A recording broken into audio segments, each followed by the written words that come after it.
Kembali lagi di Cerita Cinta Channel. Jangan lupa like, comment, and subscribe ya. Terima kasih. Ruang terapi. Di sana sudah ada tim dokter yang sudah menanti. Tika sempat terkesiap. Ia seperti melihat rumah sakit dipindah ke rumah. Ia masih belum mengira bahwa keluarga Dewa benar-benar keluarga sultan. Sungguh-sungguh crazy rich. Gila, rumah sakit seperti di rumah, atau rumah seperti rumah sakit. Tika gedek-gedek, tidak habis pikir sambil geleng-geleng kepala. Jangan berani menyentuhku, sentak Dewa pada seorang pria berjas putih. Dokter Krishna pun tidak jadi memeriksa Dewa, dahinya mengernyit. Pasiennya kali ini sangat istimewa. Maaf dok, Tika membungkuk. Ia mewakili meminta maaf atas sikap tak ramah tuan mudanya. Setelah itu Tika kemudian berjongkok di depan Dewa. Lakukan terapi ini tuan, Tika ingin melihat tuan berdansa lagi. Dewa langsung melotot, jelas sekali ia ingat momen malam itu. Gila kamu. Semua orang di dalam ruangan itu memperhatikan keduanya.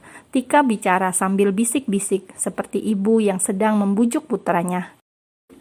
Ayolah tuan dulu begitu. Tika bingung, ia juga malu meneruskan kata-katanya. Ia pun memilih berdiri dan berbisik di telinga Dewa. Mendengar bisikan Tika, Dewa mengepalkan tangan. Dokter pun bisa tersenyum lega ketika Dewa akhirnya mau diterapi. Entah bisikan apa yang dihembuskan Tika, yang jelas pria itu nampak kesal saat menjalani kegiatan terapinya. Bagus, kita akan melanjutkan terapinya besok pagi lagi. Semoga Pak Dewa lekas sembuh, ucap dokter terapis Dewa.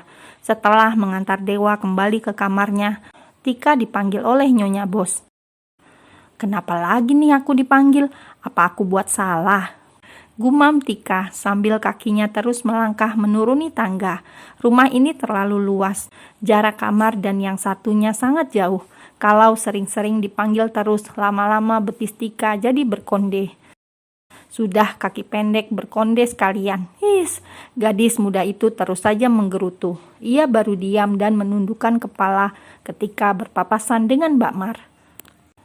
Kenapa kamu di sini? Tempatmu bukan di sini, cetus Mbak Mar dengan juteknya.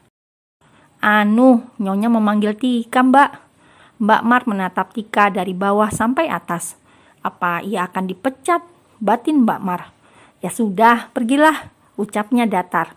Kemudian pergi melewati Tika. Itu orang sarapan apa sih? Kok mukanya ditekuk terus? Sudah mirip cucian kusut.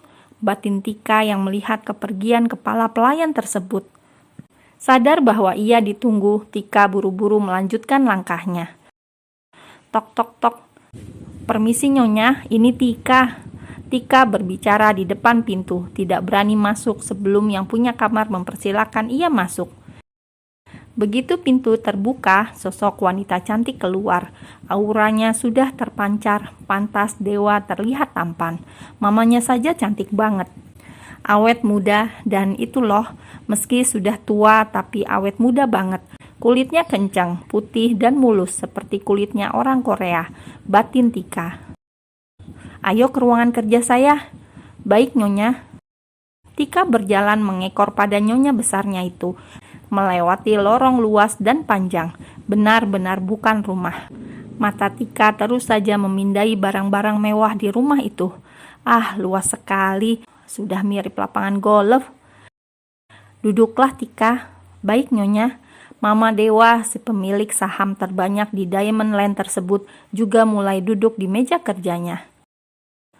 Saya senang dengan kamu. Kamu sepertinya bisa menghadapi Dewa, anak yang bahkan tidak bisa saya kendalikan. Tika mengernyitkan dahi, tidak tahu arah pembicaraan mereka. Ini bonus buat kamu. Mata Tika langsung tertuju pada amplop di depannya. Kira-kira isinya berapa? Pikir Tika dalam hati. Buat saya Nyonya. Jangan lupa, besok bujuk lagi Dewa untuk terapi. Baik Nyonya. Kamu boleh pergi. Terima kasih Nyonya. Tika tidak lupa mengambil bonusnya. Bibirnya mengembang ketika ia berbalik. Hatinya bersorak. Yes! Saat di lorong sendirian, Tika celingak-cilinguk. Matanya mengamati sekeliling. Ia tak sabar berapa besar bonus yang ia dapat kali ini. Wah, rezeki emang gak kemana. Hihi. Tika tersenyum sumringah saat melihat uang senilai 10 juta. Lumayan, kalau begini terus aku bisa kaya betulan. Gumam Tika sambil senyum tak jelas. Sudah mirip orang gila di pinggir jalan. Ia tidak menyangka betapa mudahnya dapat uang di rumah ini. Gak apa-apa deh harus ngurus bayi besar yang hobi marah-marah itu. Yang penting cuan jalan terus, lancar jaya. Malam harinya, seperti biasa Tika memeriksa kondisi Dewa. Dilihatnya pria itu sudah tidur. Nah, kalau begini kan bagus. Tidur, gak usah pakai marah tak jelas dan nyusahin. Gumam Tika. Karena bayinya sudah lelap, Tika pun mau istirahat. Sudah ya tuan, Tika mau tidur juga, ucapnya pelan. Apa udara kamar terasa panas? Mengapa keringatan begitu? Tika bicara sendiri, kemudian berjalan mengambil tisu. Tangannya mengelap dahi Dewa yang dipenuhi bulir keringat sebesar biji jagung. Mimpi apa tuan ini? Tika memperhatikan Dewa yang terlihat tak tenang dalam tidurnya. Dahinya mengkerut, sesekali kepalanya bergerak. Tika kok jadi takut sendiri. Tuan Dewa. Gadis itu tambah panik karena ia merasa ada yang tidak beres. Dewa bahkan tidak mendengar suaranya. Pria itu bergeming tak merespon panggilan darinya. Jangan mati, batin Tika sembari menempel kepalanya tepat di atas dada Dewa. Tika, apa yang kamu lakukan? Sentak Dewa yang kaget karena Tika ada di atas tubuhnya. Tuan? Gadis itu merasa lega. Ia pikir Dewa kenapa-kenapa. Entah khawatir pada Dewa atau pada uangnya. Apa yang kamu lakukan barusan? Dasar mesum. Hah? Jangan karena kaki aku lumpuh, kamu mulai berani macam-macam. Maksud tuan? Tadi saya bangunin tuan, tapi tuan tak merespon. Saya takut tuan kenapa-kenapa. Alasan, aku ingatkan, jangan sentuh-sentuh tubuh ini lagi. Dewa terlihat gusar ketika matanya terbuka, malah mendapati kepala Tika ada di atas dadanya. Tuan salah paham, jangan GR. Tika yang kesal dituduh mesum malah keceplosan. Ia ngomong dengan asal, tidak peduli siapa lawan bicaranya. Makin meradanglah si Dewa. Pergi sana. Baik tuan.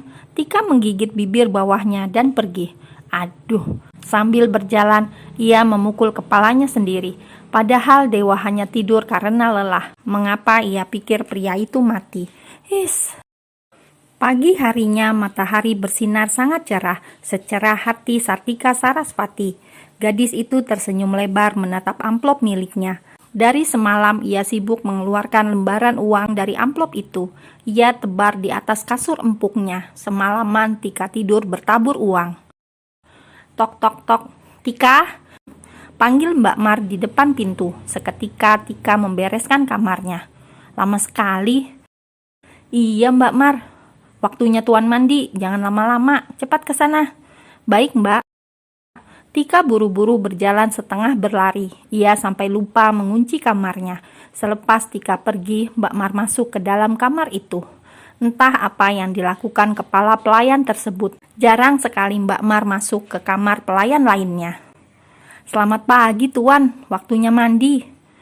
Mana mau aku mandi saat ada wanita mesum di kamarku, sindir Dewa.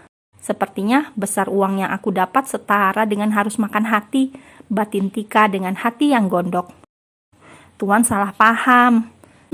Keluar dari kamarku. Sebentar lagi waktunya terapi. Ayo mandi tuan.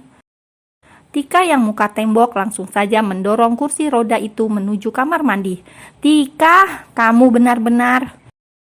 Kesal, Dewa meraih apa saja untuk dipakai pegangan. Dengan kuat ia mencengkram salah satu sudut kursi yang ada di dekat sana. Tika terus saja mendorong. Mereka berdua bagai anak kecil. Tarik-menarik tidak jelas, karena saat ini fisik Tika yang lebih kuat, otomatis Dewa kalah. Tapi ia tidak mau menyerah, tangannya masih berusaha meraih apa saja. Astaga tuan, jangan seperti anak kecil, cetus Tika yang sudah tidak tahan. Apa katamu? Marah dikatakan anak kecil. Bukan anak kecil, tapi bayi. Tika mungkin sudah lupa siapa lawan bicaranya. Katakan sekali lagi. Dewa mencengkram lengan Tika dengan kuat. Bayi! Tika kesal karena Dewa mencengkram lengannya dengan kuat. Dewa langsung menarik lengan itu dengan kasar. Beraninya Tika mengatakan dia seperti bayi. Kelewat emosi, ia menarik Tika hingga gadis itu oleng. Refleks Tika mengulurkan tangannya. Ia juga menarik tangan Dewa. Seketika dua orang itu malah sama-sama mendarat di atas lantai. Dengan posisi Tika di bawah dan Dewa di atas.